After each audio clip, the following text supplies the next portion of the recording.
What's up, everyone? Welcome to Ashley Talks Movies, and welcome to my review of Black Phone 2, the sequel to 2022's The Black Phone.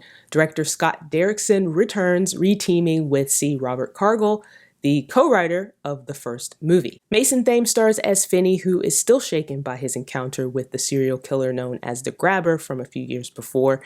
His sister Gwen, played by Madeleine McGraw, is having a hard time too. When Gwen starts having visions of dead children in a frozen lake, Gwen, Finn, and their new friend Ernesto head to a youth camp called Alpine Lake in search of answers. Before I jump into the review, if you want to support the channel, there's a couple ways that you can do it. One, you can subscribe. I would greatly appreciate that. Also, make sure you like and comment, share your thoughts about the review and the movie.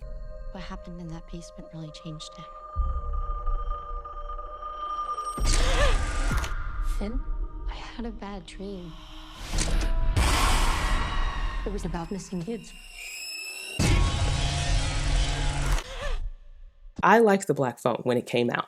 I thought the movie was good. I thought the concept was interesting. But when a sequel was announced, I was really curious where they were going to take the story, considering how the first movie ended.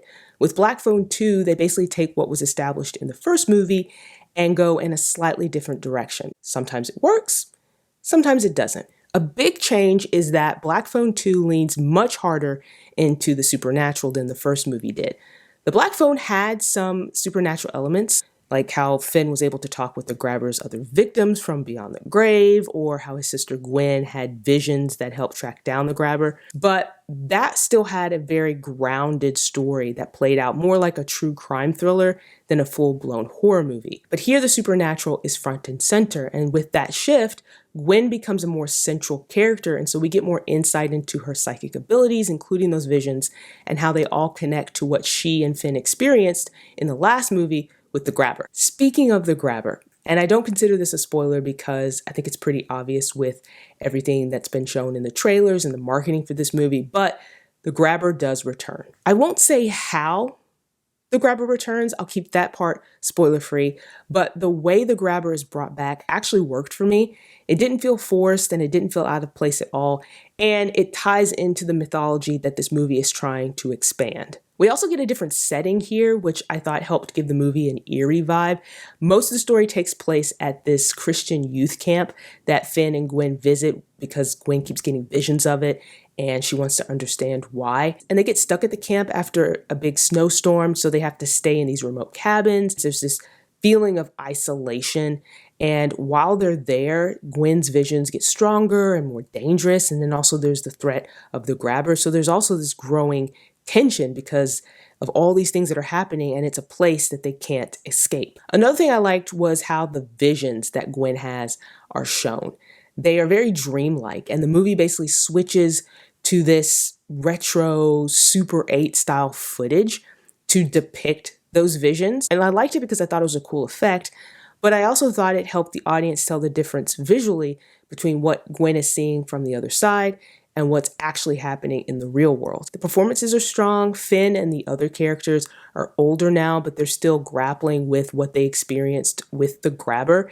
And Finn especially is having a really rough time. Mason Thames does a really good job of showing the fear and anxiety of someone who is deeply traumatized. He's also good at playing the protective big brother to Gwen, trying to help her while she's having all these visions and nightmares, but also trying to deal with his own issues. Madeleine McGraw is the standout. She has a lot more heavy lifting to do this time around because her character is so central to the story.